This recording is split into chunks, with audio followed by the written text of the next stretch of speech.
Hey guys, if you caught my last video, then you'll know I was getting ready for a trip to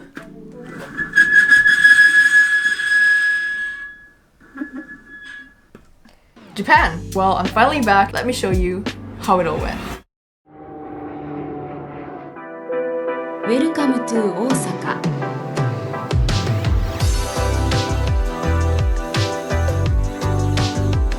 When we finally arrived in Osaka, it honestly felt like stepping into a whole new world. Everything was just so perfectly aesthetic and it was freezing. Well, way colder than what I'm normally used to anyway.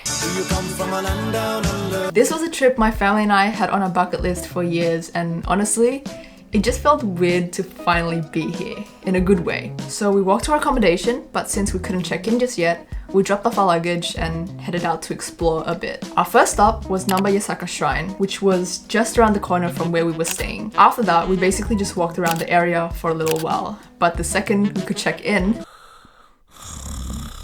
once we finally recharged, it was time to head back out and explore. What really stood out to me was just how vibrant Osaka is, even at night. The lights, the people, it felt like the city never slowed down. Everywhere you looked, there was something happening. After catching our breath the night before, we had an exciting list of places to see.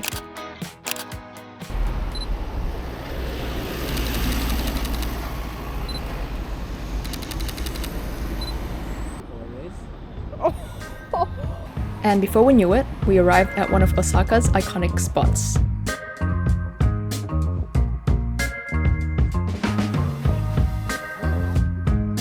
Let's take a look at some shots I got here. Alright, so this first shot is a pretty simple shot. I mean, it's just a close-up of the tower. I wanted to go in closer to capture the details of it a bit more, but yeah. Next is the shot of a worker. I just happened to be there and thought it was cool how he was looking away. The setting and what he's wearing, I just thought made for a nice shot. This next shot is actually one of my favorites. I like how it feels kind of chaotic but also balanced in a way. The focal point, which is the glowing sign, obviously pulls your attention, but there's so much happening around it that makes it feel alive, like the people on the side and then also in the background. Also the colors I feel just work really well as well. And then there's a shot of a chef that I took from outside a restaurant. Yeah, I really like how the shot is framed with the menu, the person in the foreground, obviously the chef in the center, and then the diners on the side. It has a lot of layers and it almost feels like you're there in the scene. This next one is from the same restaurant, but I shot it through this plastic film covering the entrance, and I thought it would be interesting and add some cool texture to the image. And lastly, a wider shot of the tower. I took this from the stairs, which captures more of the atmosphere, obviously the signs on the side, and then you can see the people below and the lights, which make it feel more alive as well. We spent the rest of the day wandering through the city, just taking in the sights and appreciating everything Osaka had to offer. The next morning, we headed to church before visiting the Umeda Sky building, which had some amazing views. Afterward, we spent the rest of the day wandering through the city again. It was actually my birthday that day, so we had plans to check out the aquarium because I wanted to see some fish, but unfortunately ran out of time. Still, it was a great day.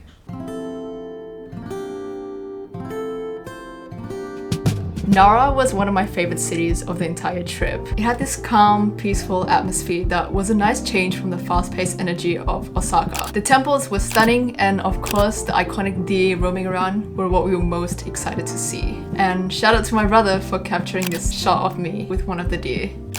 And here are just a few more shots that I got from Nara. On our last day in Osaka, we somehow spent the entire day at Osaka Castle. When we first got there, it was packed and I wasn't too happy with the shots I was getting from the front. But then I remember seeing an Instagram reel suggesting to go to the left side. So I decided to check it out, and it was actually super easy to get to and way less crowded, which was nice. A plane actually flew by the castle every few minutes, so I waited for the right moment to get the shot I wanted. And at golden hour, the sun hit the castle perfectly, giving it this warm and almost magical glow. Later on, we checked out the Osaka Castle Honjin, and by the time we came back out, it was already dark. I took a few more shots of the castle from the front, but I felt the urge to return back to that quiet spot, so I ran back for one last shot. Osaka had so much to offer, but it was time to head to the next city.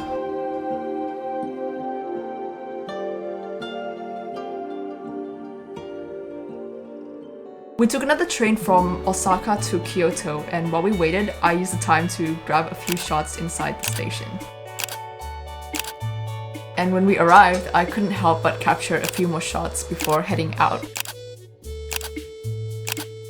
We spent most of the day walking around Kyoto Station and the surrounding area since our accommodation was nearby. It was one of the rare times I decided not to bring my camera, since I figured my shoulders and back needed a break, and honestly, I just didn't think there would be much to shoot. But of course, I was wrong. I ended up missing the chance to capture Kyoto Tower from the station's photo spot, which actually had a really nice view. Thankfully, I still had my phone on me. The next day was a busy one, so I made sure to pack my camera for all the places we were visiting. First up was Kiyomizu-dera Temple. It's one of those iconic spots on everyone's Kyoto list, so as you can imagine, it was pretty packed. Next, we headed to Arashiyama, also another must-see spot on everyone's Kyoto itinerary. By the time we got there, it was already getting dark, and unfortunately, I didn't get too many shots. This was literally one of the only ones I ended up with. And lastly, we visited Kimono Forest, which looked incredible at night. The place was very well lit, so I had the chance to capture some shots. I was just playing around taking videos and photos when a couple wearing kimonos suddenly walked into my frame at the perfect moment. They were actually taking their own photos in the background of where I was capturing the pillars. The lady just happened to pose perfectly in the frame, and I couldn't pass up the opportunity to snap this shot. It was just one of those moments that came together unexpectedly, and it actually ended up being one of my favorite shots from the whole trip. Alright, so if you love tea, then Uji is the place to go. It's famous for it, and honestly, the peaceful vibe there is unmatched. Walking along the river, you could really feel how calm it was with all the history around you.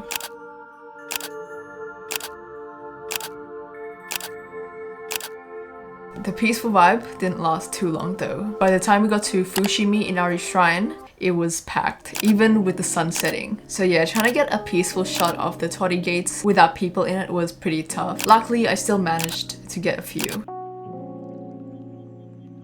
And just like that, our time in Kyoto was over.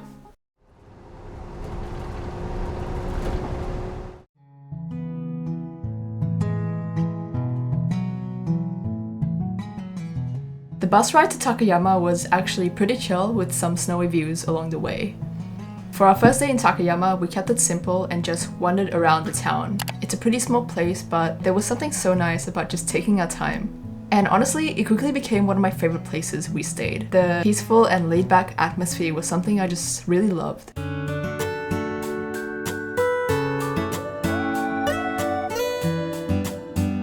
So, as you already know, I live in Sydney, where snow is pretty much non-existent, so whenever I get to see it, it's like the coolest thing ever. Stepping into Shirakawa-go felt like stepping into one of those like travel postcards. You know those ones I'm talking about?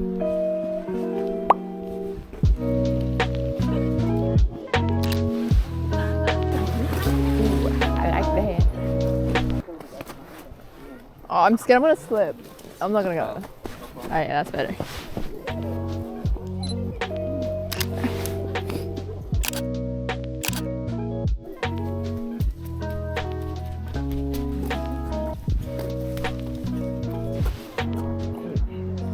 Alright, so one of my favorite shots from Shirakawa-go didn't actually make it in the POV, but you can see it in this frame. I love how the branches in the foreground naturally frame the house, making the whole shot feel more balanced. The way the house is isolated in the snow, coupled with the textures of the snow on the roof and the field, adds a lot of depth as well. Plus, the warm tones of the village in the background contrasts quite nicely with the snow. Yeah, definitely one of my favorites from the trip.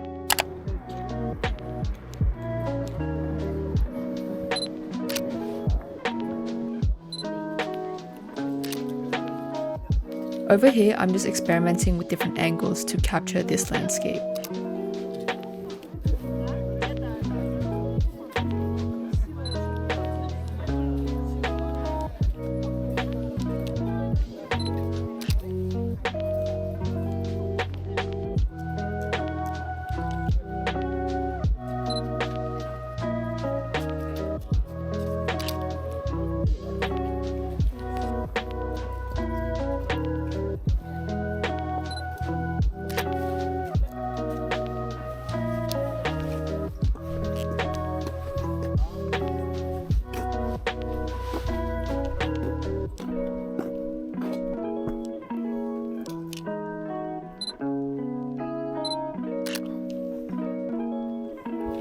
Alright, ready?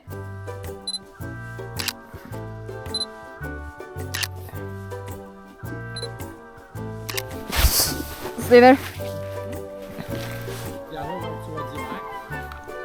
Alright, hang on though. Alright, ready? 3, 2, 1.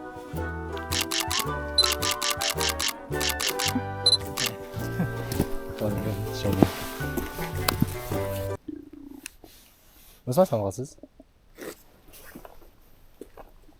You put them in your pocket? Yeah, Dude. it's fine. Oh, that's nice. Oh, I'll have to wipe myself. It was already dirty, okay. It would have been pretty cool if there was actually like snowfall, but you know, it's okay because it looks pretty cool.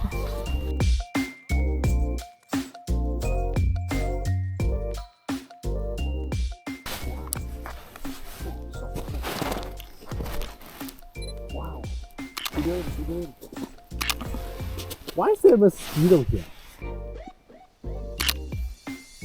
Whoa! Get like snow in the foreground. Why are you smiling like that? What are you doing? Now look to the right. I mean, my right, your left. It's so bright. The sun's on that way.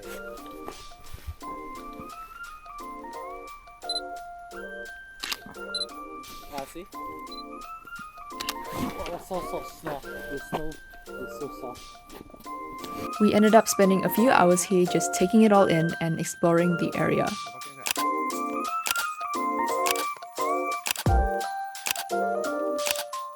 The following day, it was already time to leave Takayama and head to our next stop.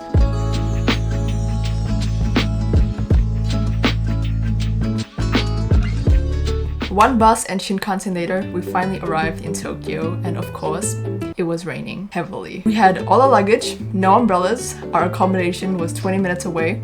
Did we wait for the rain to stop? Nope. We walked right through it, soaking wet, luggage drenched. But hey, at least my camera bag had a rain cover, so at the very least, I knew my gear was safe. By the time we got to the place, we were completely drenched, so we decided to stay in for the rest of the day. The rain wasn't slowing down anyway, and after walking around like 20,000 steps a day, a little break felt pretty good. For the next couple of days in Tokyo, we mostly just wandered around the city, checking out places like Tokyo Skytree, Ueno, Sensoji Temple,